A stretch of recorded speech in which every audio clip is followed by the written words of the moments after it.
welcome back to Inside Adelaide. Well, have you ever wondered what goes on behind the closed doors of the fashion industry? Sinead has the story. Trends have always affected what we wear. Behind the glitz and the glamour of fancy clothes and expensive designers, there are the people who present fashion trends to us.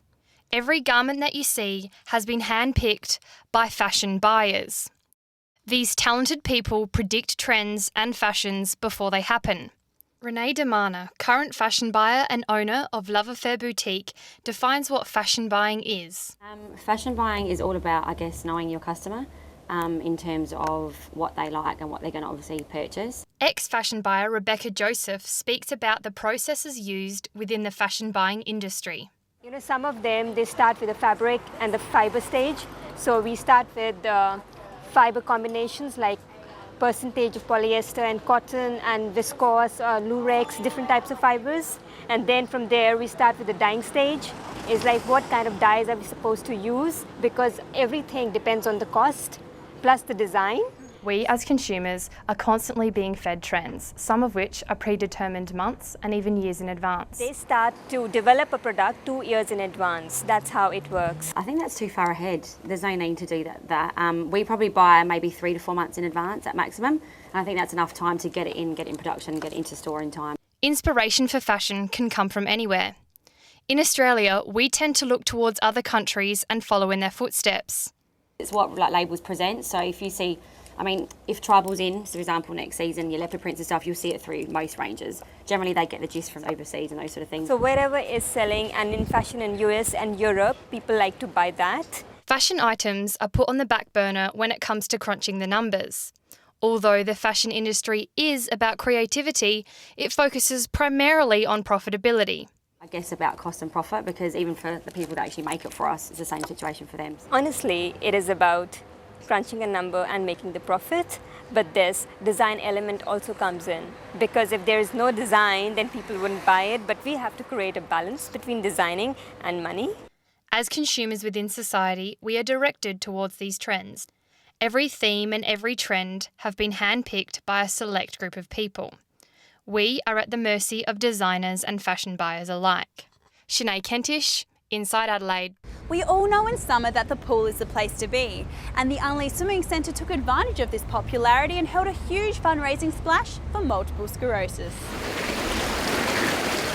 On the 13th of February, the Unleashed Swimming Centre held the MS Mega Swim and a celebrity dash for cash to raise funds for victims of the Queensland floods. This pool has had over 400 contestants and 600 people come through the gates to raise funds for the MS Society, and that's only got to be a good thing for finding a cure for MS, for supporting people with MS, and for this pool getting great exposure and being used really well by the local residents and broader community.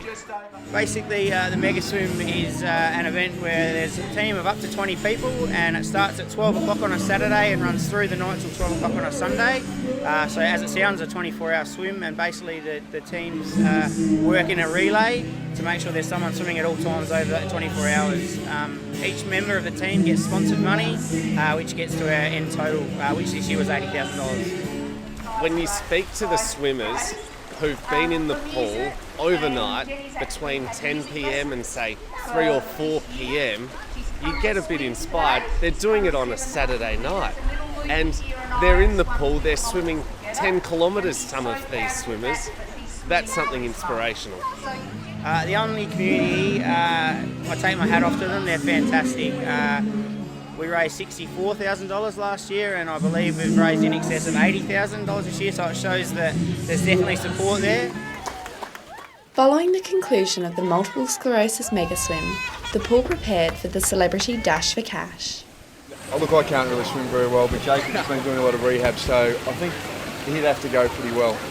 He might be the man who wins on it. My boss is the big rags from Channel 9, so hopefully he'll go well.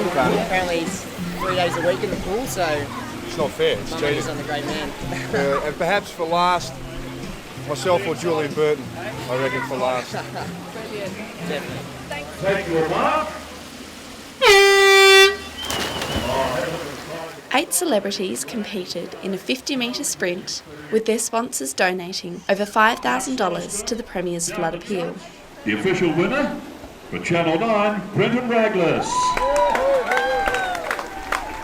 Actually, I didn't know what to think, to be truthful, because I was a swimmer as a kid and just swim for fun these days. A bit of fitness, that sort of thing. And so when you go up against pro footballers and basketballers and everything else, I really didn't know what to expect. It was a good result. And at the end of the day, we're here for the sake of raising funds for the natural disasters that have occurred in Australia recently, which is very much my line of business. So it was good to be here and be a part of it. Brenton Raglas was always going to be a hard one to beat, but no, it was good fun and for a really good cause too. Oh, that was so much fun.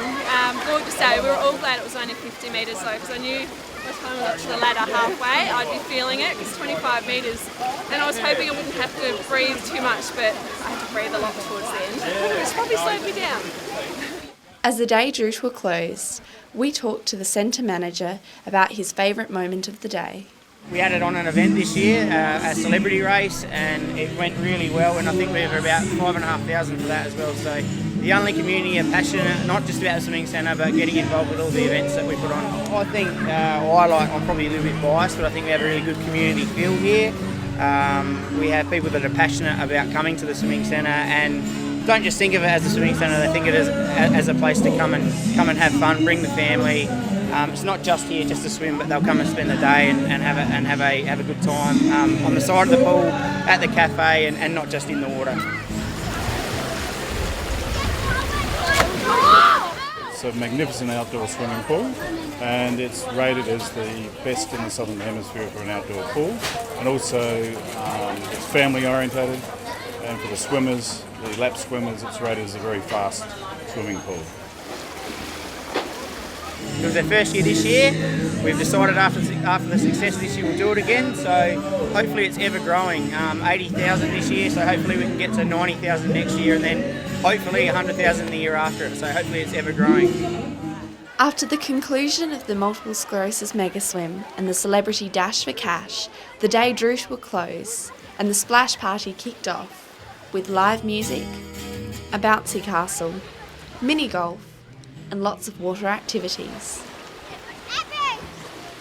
This has been Phoebe Bowden for Inside Adelaide. Well, that's all we have time for today. Remember, check us out on Facebook or YouTube. I'm Ella Germain for Inside Adelaide. See you later.